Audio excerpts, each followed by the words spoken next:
My kids are real snowboard fans, but it's obviously hard to practice when there isn't any snow.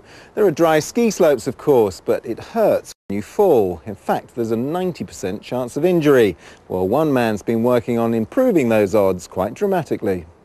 I used to be ski crazy, yes. I think nowadays I prefer to be on a snowboard, actually, and in fact I'm a bit old for that, perhaps. In fact, I think I'm the oldest snowboarder in the universe.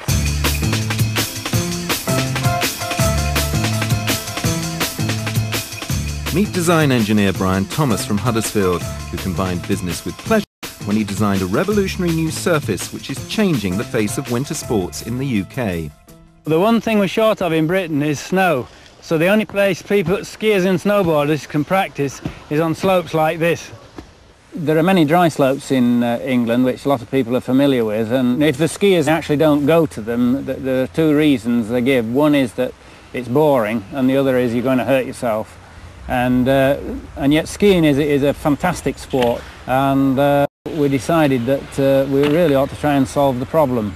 Over the last 40 years there's been many ski surface inventions, and I've skied on about 25 different ones, and I'm afraid they're all pretty bad. Generally speaking, they're like ice to ski on. So this is a typical dry slope material. And the one thing that I'm very conscious of, and I know I speak for a lot of people here, is that when you come on this type of facility, you definitely don't want to fall. If you do, you know, there's a good chance you'll hurt your thumb or your fingers or even your knees. So it's easy to see that there was a need for a new type of surface. This is what the snowboarders think of the traditional dry slopes. Here we've got the carpet of death. This is the sort of thing that happens to you. Death mesh, you know, you've got to have a lot of respect for anybody who's willing to ride on death mesh. Two properties which make skiing and snowboarding very exciting are the fact that it's slippy, but also it's grippy.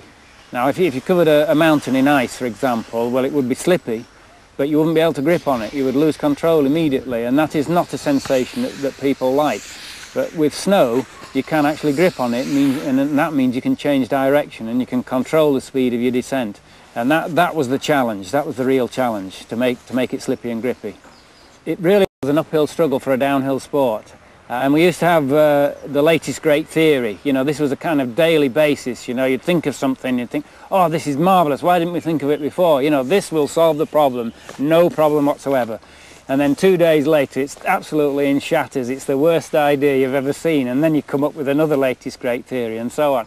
Using some cement blocks and a single ski, Brian designed a device to determine whether the surface replicated a real ski slope.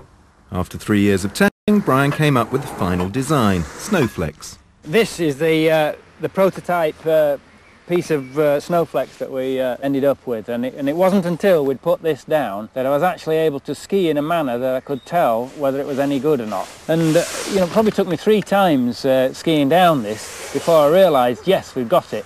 And you've seen the fence at the bottom. Well, when I realised I wasn't wrapping myself around the fence, I thought, yes, that's it.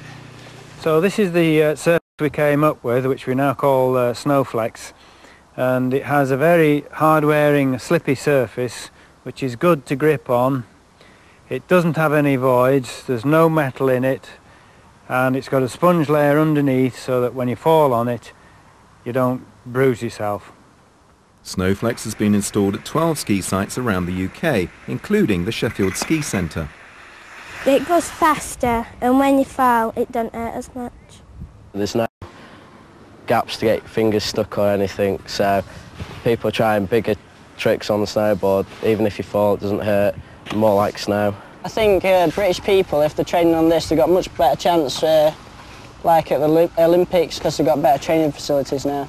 As soon as we got it, everybody was well up for it. It just seemed like it was going to be good straight away, and it was. And people have got so much better since we've had this put in.